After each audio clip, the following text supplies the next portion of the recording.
Hello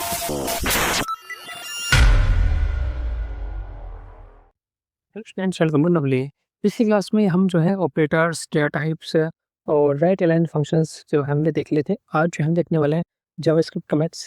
कि आपका JavaScript comments क्या होता है? देखो, कमेंट्स है कि जब भी आप अपने कोड को जो है ना कुछ समझाना चाहो कि कोड किस बारे में लिखा हुआ है, मतलब कि सिर्फ ब्राउज़र एग्जीक्यूट नहीं करेगा, ब्राउज़र पे आपको शो नहीं होगा, केवल आप जो है अपने पेज पर ही देख पाओगे, ठीक है?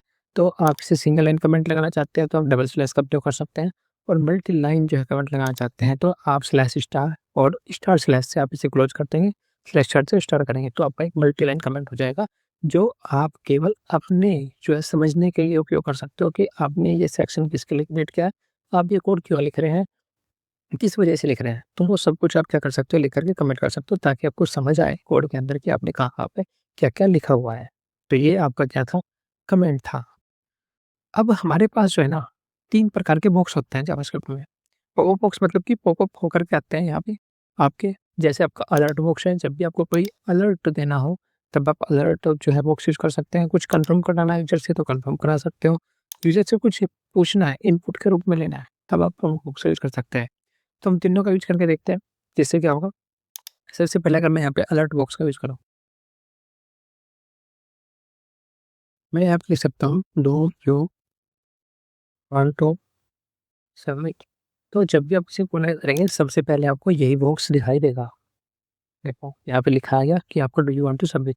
तो जब भी आप चाहते हो कि यूज़र सबमिट बटन पर क्लिक करे, किसी बटन पर क्लिक करे, तो जो भी अलर्ट इन्फॉर्मेशन आप देना चाहते हो वो विंडो पर शो कर सकते हो। उसमें केवल आपको बटन दिखाई देगा, वो क्या होगा, क्लिक का बटन। ठीक है, तो ये है आपका अलर्ट बॉक्स। अगर कंफर्म कराना हो कि do you want to leave, या फिर आप जो कुछ भी कराना चाहते हो वो कंफर्म भी लिख सकते हो। अगर मैं यहाँ पे आपका कंफर्म लिख दूँ, कंफर्म, जैसे हम कंफर्म लिखेंगे तो यहाँ पे आपका कंफर्म बॉक्स आएगा। तो कंफर्म बॉक्स में क्या होगा कि यहाँ पे आपके 2 बटन होंगे, कि एक तो आपका होगा यहाँ पे ओके का, एक होगा कैंसिल का। जैसे आप कैंसिल क्लिक करोगे तो कंफर्म आपका जो है फॉल्स रिटर्न करेगा, और जैसे ओके करोगे ट्रू रिटर्न करेगा। तो इसके हिसाब से आप जो भी कार्य कराना चाहते हो कर सकते हो यूज़र से। तो यहाँ से यूज़र से कुछ भी कंफर्म कराना है, उससे पूछ रहे हो कि वो चाहता है नहीं चाहता, तब आप कंफर्म बॉक्स का यूज़ करोगे। नेक्स्ट है हमारे पास प्रॉम्प्ट बॉक्स। अगर हमें यूज़र से कुछ इनपुट लेना है तब हम प्रॉम्प्ट बॉक्स का प्रयोग कर सकते हैं। तो इनपुट कैसे लेंगे, आप एक वेरिएबल के अंदर ले सकते हो। तो अगर मैं यहाँ पे एक वेरिएबल ले लेता हूँ, मैंने एक वेरिएबल लिया ए, और ए इक्वल टू लेता प्रॉम्प्ट, प्रॉम्प्ट, और मैं यहाँ पे यूज़र से इसके अंदर कुछ भी करने के लिए कह सकता हूँ कि अगर मैं यहाँ पे कहता हूँ प्लीज़ एंटर नंबर, ठीक है, ए इक्वल, तो मैं यहाँ पे कर लूँ और मैं इसको वेरिएबल डिक्लेयर कर देता हूँ। ठीक है, तो ऐसे ही आप ए ले लें अपने, और ऐसे ही आप क्या कर सकते हो, एक और वेरिएबल ले सकते हो बी, और इसको भी हम यहाँ पे बी से शो कर देंगे। ठीक है, अब यहाँ पे आप इनको जोड़ भी सकते हैं, गुणा भी कर सकते हैं। तो इनको आप डॉक्यूमेंट और टाइप से भी शो कर सकते हो, वरना अलर्ट वर्ड से भी शो कर सकते हो। अगर मैं अलर्ट से शो करूँ, अलर्ट, और यहाँ पे ए मल्टीप्लाई हमने बी लिख दिया। ठीक है, तो अब ये भी हम इसे गो लाइव करेंगे। यहाँ पे मैं इसे गो लाइव कर लेता हूँ। गो लाइव करने के बाद सबसे पहले कहेगा एंटर नंबर है, तो मैं ए की वैल्यू 5 लिख दिया मैंने यहाँ पे, और यहाँ पे बी की वैल्यू लेता है तो मैंने 7 लिख दिया और ओके किया। तो अलर्ट में इसका आंसर मिल गया आपको 35। तो इस प्रकार भी आप अलर्ट बॉक्स का प्रयोग कर सकते हो। डॉक्यूमेंट और टाइट के स्थान पे आप अलर्ट, तो इस प्रकार आपको अलर्ट यहाँ पे शो करेगा। तो प्रॉम्प्ट से अगर कहीं भी आपको कुछ भी इनपुट लेना है यूजर से, तो प्रॉम्प्ट का यूज करके आप इनपुट ले सकते हैं। ठीक है, तो हम नेक्स्ट चलते हैं। नेक्स्ट हमारे पास हो जाते हैं जावास्क्रिप्ट कंडीशनल स्टेटमेंट। कि जावास्क्रिप्ट के अंदर आपके कंडीशनल कौन सी स्टेटमेंट है, आपका इफ स्टेटमेंट है, इफ एल्स स्टेटमेंट है, एल्स इफ है, नेस्टेड इफ है। तो इनमें वन बाय वन चीज देखेंगे कि ये आपके किस किस प्रकार वर्क करते हैं। ठीक है, तो सबसे पहले हमारे पास इफ स्टेटमेंट, मतलब कि कंडीशन पे आधार पे कार्य करेगा ये आपका। कि इसमें क्या होगा कि अगर हमारे पास एक वेरिएबल है,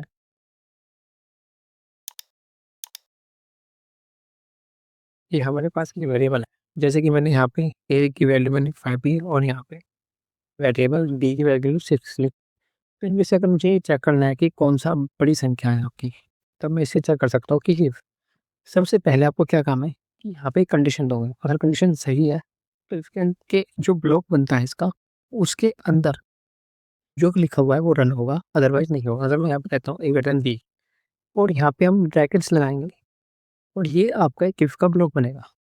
अब इसके अंदर वो स्टेटमेंट तभी होगा जब ये कंडीशन हमारी ट्रू होगी, ठीक है। मतलब मैं अब लिखता हूँ डॉक्यूमेंट डॉट राइट, और यहाँ पे हम लिखते हैं इज ग्रेटर देन ई।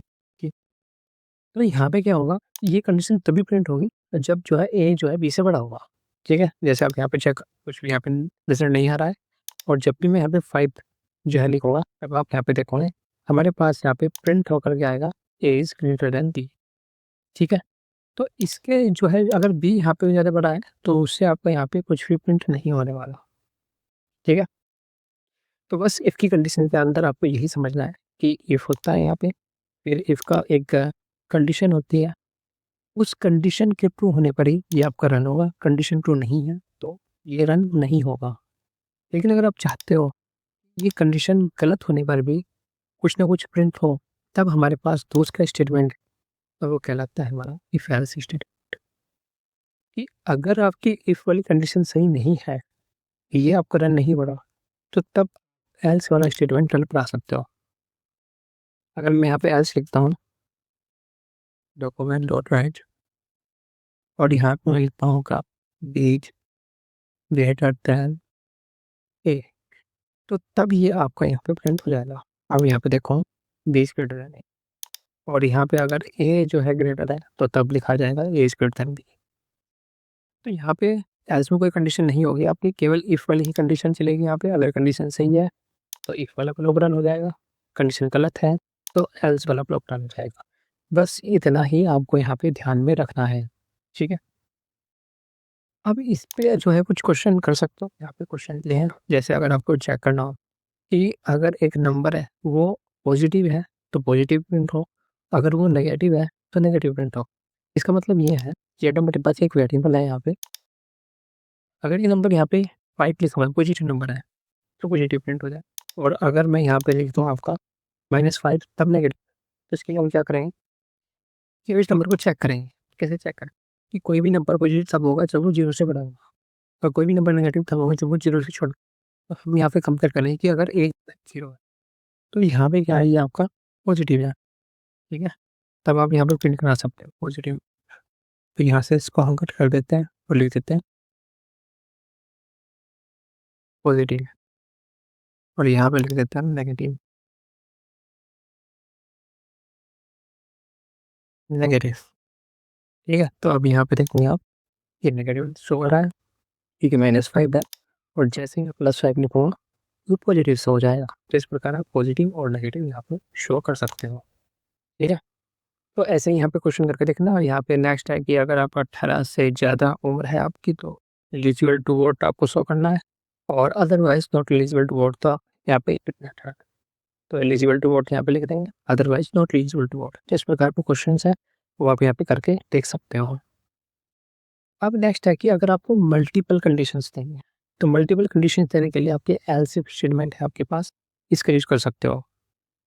मतलब यदि आपको यहाँ पे क्या यूज करना है कि अगर यहाँ पे आपको ग्रेड सिस्टम करना है, मान लो कि किसी छात्र के यहाँ पे क्या है परसेंटेज आई है कि 67% नंबर है, तो यहाँ पे उसे ग्रेड देना, मतलब कि कितने भी नंबर हो सकते हैं, आप चेक करा सकते हो। तो अगर मैं कहता हूँ कि यदि उसके नंबर जो है 80 से ज़्यादा है, तब उसकी जो ग्रेड आ जाए वो आ जाए आपकी ए ग्रेड। अब हम यहाँ पे आप ए लिख, और फिर से कंडीशन देनी, या तो आप यहाँ पे लिखोगे क्या, एल्स इफ, इस प्रकार से आप उसमें स्पेशल और एक साथ नहीं, अलग अलग। और फिर आप यहाँ पे दोगे कंडीशन, और फिर से कंडीशन हम लिख सकते हैं कि अगर ए ग्रेटर देन हो आपका यहाँ पे, अगर मैं यहाँ पे ले लेता हूँ 60, तो यहाँ पे हम कह सकते हैं कि ये आ जाएगी आपकी यहाँ पे बी ग्रेड, ठीक है। इस प्रकार आप फिर से जो है कंडीशन दे सकते हो एल्स इफ, और यहाँ पे हम कहते हैं आपकी बात कि अगर ए ग्रेटर देन आपका जो है हमारा 40 है, तो तब हम इसे दे सकते हैं नेक्स्ट ग्रेड डॉट राइट,